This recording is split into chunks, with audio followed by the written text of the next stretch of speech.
gusto natin kanina. Sabi mo, I want to be God free. Oo, mabuti naman nakinig ka doon sa sagot ko. Oo naman, pero nalito lang ako. Ha? Saan ka nalito? Kasi sabi mo, gusto mo maging God free. Ibig bang sabihin ito, gusto mo katakutan na Diyos. Eh bakit naman? Diba ang Diyos ay minamahal? Mabuti na lang na-test natin. Sige, explain ko sa'yo. Alam mo, Trisha, tama ka naman na dapat mahalin natin ang Diyos. Ito ang nakaulat sa Lucas 10:27. Bilang sagot ay sinabi niya, ibigin mo si Jehovah ng iyong Diyos, ng iyong buong puso, ng iyong buong kaluluwa, at ng iyong buong lakas, at ng iyong buong pag-iisip, at ng iyong kapwa, gaya ng iyong sarili. Oo, ganun pala. Bakit kailangan mo katakutan ng Diyos kung kailangan rin pala natin siyang ibigin? Mabuti pa ikaw ang pumasa sa Kawikaan 1:7.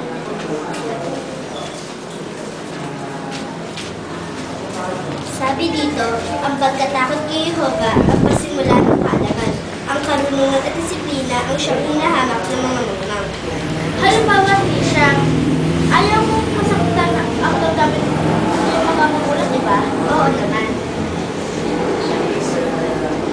Kaya ano gagawin mo para hindi masaktan ang damdamin ng iyong mama at papa? At bakit mo ito gagawin? Siyempre naman, susundin ko ang mga pinagputo sa mga magulang ko.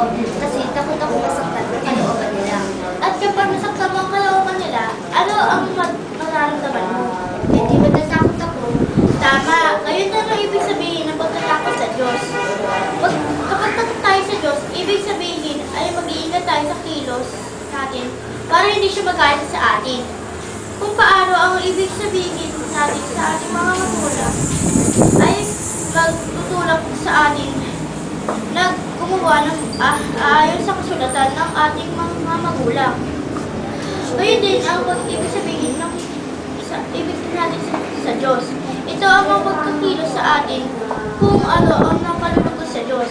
Ibigyan pa kita ng isang halimbawa ha, tungkol sa isang maninisid. Maaaring sabihin ng maninisid na iniibig niya ang dagat. Pero kung may takot din siya sa dagat, isipin niya na may mga bagay na hindi niya gagawin kasi mapapahamak kapwa siya at ang dagat. Gayun din naman ang pagkatakot sa Diyos.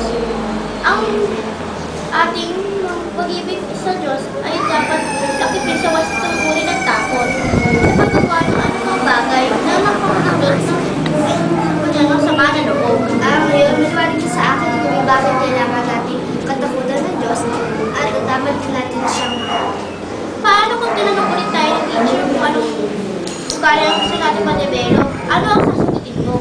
tulad din ng sinabi mo, I want to be God free.